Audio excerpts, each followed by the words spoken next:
Hi, my name is Milan Thompson, and my persuasive speech is on the abolishment of capital punishment. So, when someone is convicted of a crime, society expects that criminal to go to prison as a punishment for the acts he or she committed with the hope for rehabilitation.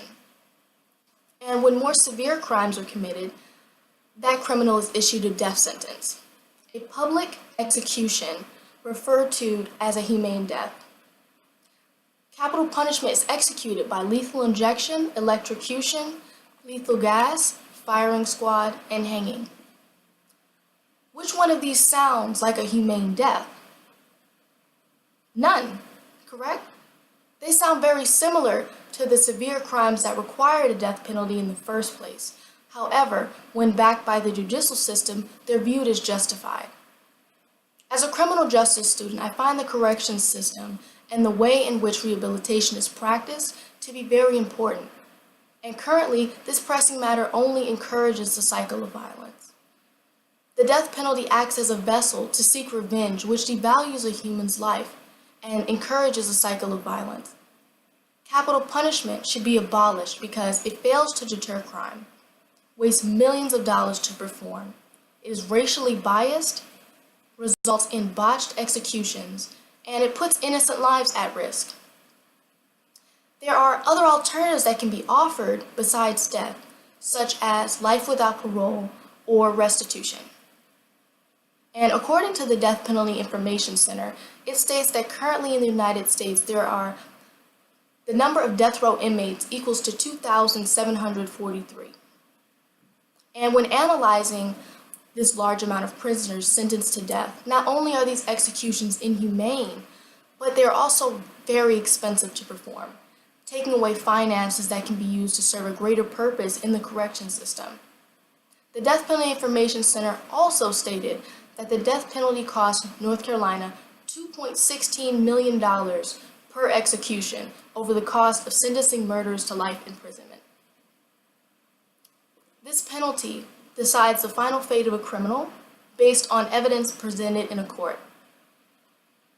And when presenting a case of this nature, a proper defense is required in order to present plausible evidence to a court of law to defend their innocence. It is as if the amount of money determines a person's guilt or innocence in the courtroom, allowing for wrongful convictions to occur. Currently in the United States, there are 164 death row exonerations by state. And when analyzing these findings, the number 164 represents the number of innocent people sentenced to death due to factors like inadequate representation. This number not only represents the number of exonerations, but also the number of people that were expected to die by execution for crimes they did not commit. A study conducted at the University of Maryland stated that defendants were more likely to be sentenced to death if they have killed a white person, which heavily supports the penalty's racial bias. According to Austin Stratt, a capital punishment scholar, he stated in an interview that botched executions today fit a story of convicting and executing the innocent and fit the story of the risk of arbitrariness and racial discrimination in the penalty phase. As for capital punishment being viewed as a deterrence to crime, this statement has been proven to be inaccurate due to the fact that individuals still commit crimes despite the fear of execution and the current rate of death row inmates equaling to 2,743. If capital punishment was successful towards the deterrence of crime, the act would be viewed as an effective strategy.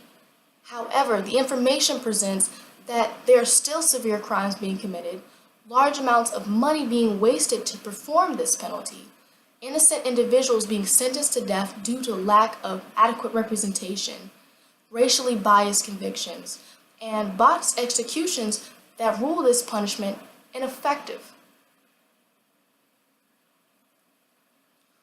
which he believes is a national conversation towards the abolishment of capital punishment and its practices. The penalty's negative outcomes outweigh the positives. especially with the ways in which these executions are carried out. A public death by an assembly line in which many cases have resulted in a very painful death, which was never the purpose of the punishment. Capital punishment participates primarily in death by lethal injection, which according to the Death Penalty Information Center equals to 75 botched executions out of the 1,000 total executions performed, making the botch rate for lethal injections 7.12%, along with electrocution having a total of 84 botched executions out of the 4,374 total executions performed. So, let's analyze how these methods of punishment are administered and determine their humane nature and effectiveness. Electrocution is death by electric current that passes through the body until death.